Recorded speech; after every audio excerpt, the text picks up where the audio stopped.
सबसे पहले जब भी कोई पेशेंट या डोनर आता है ना, तो उनकी स्क्रीनिंग जो है ना, यानी कि सैम्पलिंग जो है ना, वो यहाँ की जाती है।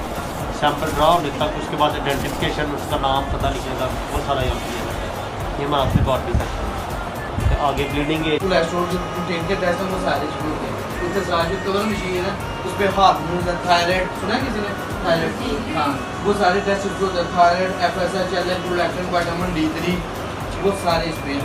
इसके अलावा ये तो देखी हुई है ना सबने, यूज़ की है कभी?